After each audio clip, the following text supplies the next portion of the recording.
جو سوچا اس کو کرنا بھی. ایٹ لیسٹ اور کچھ نہیں تو سچے دل سے الحمدللہ کہنا سیکھنا ہے. ابھی آخر میں تھوڑی سی بات کروں گی کہ ابھی کام ہوم ورک کیا ہے ہمارا. تو ہدایت اللہ دیتا ہے, اسی کی توفیق سے آتی. اب آپ بہت سے لوگ کہتے ہیں اللہ چاہے گا تو ہم کو ہدایت مل جائے گی, اور کوشش نہیں کرتے. یہ ایک غلط طریقہ ہے. جو شخص کچھ چاہتا ہے اس کے لیے کوشش بھی کرتا ہے. مثلا اگر کسی شخص کو مال کا شوق ہے تو وہ جاب ڈھونڈے گا یا نہیں؟ وہ کہے گا اگر قسمت میں ہوا تو اچھی جاب مل ہی جائے گی. ہر روز لوگ جاب اس کی وہ کھول کے بیٹھ جاتے ہیں اور اپلائی کرتے چلے جاتے. کیوں کرتے ہیں؟ قسمت میں ہوگا خود ہی کوئی اچانک سبب بن جائے گا. کوشش کرتے ہیں نا, جگہ ڈھونڈتے ہیں جہاں وہ جاب کے نوٹس جا کے پڑھتے ہیں نا, پھر جاب مل جاتی ہے, پھر مال آنے لگتا ہے. اچھا, مال کا بہت شوق ہو اور جاب کے لیے کوشش نہ کرے تو اس کو مقصد حاصل نہیں ہوگا.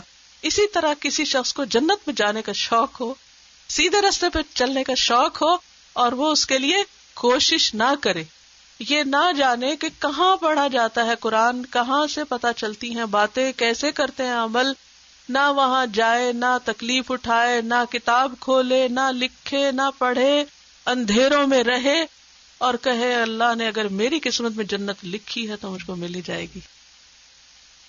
بہت سے لوگوں کا یہی رویہ. تو جب ہم کہتے ہیں نا اہدنا الصراط المستقیم, تو اس کا مطلب ہے کہ اللہ ہمیں علم بھی دے اور عمل کی توفیق بھی دے. اور صراط کا لفظ جو ہے صاد را طا سے ہے. صراط کہتے ہیں کھلے راستے کو. کون سا راستہ؟ کھلا راستہ. بڑی سے بڑی ہائی وے کا سوچے جس پہ ایک وقت میں کئی لینز چل رہی ہوتی ہیں. تو صراط مستقیم وہ راستہ ہوتا ہے کہ جو سب کو لے کے چلتا ہے, جتنے بھی آنا چاہیں آ جائیں, آئیں اور چلیں. انلمیٹڈ لینز ہیں اس کی. صراط کھلا راستہ. اور یہ کون سا راستہ ہے؟ دین کا راستہ, جس میں ہر چیز کے بارے میں ہمیں بتایا گیا.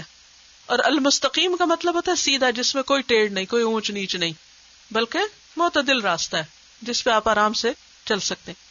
اچھا, اب آپ دیکھیے کہ یہ جو صراط مستقیم ہے, اب اس میں آپ ذرا کچھ امیجن کریں. کیا امیجنیشن میں آ رہا ہے کہ ایک تو یہ کہ بہت چوڑا, بہت کھلا راستہ ہے. دوسرا یہ کہ وہ اسٹریٹ ہے, دائیں بائیں نہیں مڑتا, ان ایون نہیں, سیدھا جا رہا ہے. تو صراط مستقیم سے مراد یہاں کیا ہے؟ دین کا راستہ, وہ راستہ جو ہمیں اللہ کی رضامندی تک پہنچائے.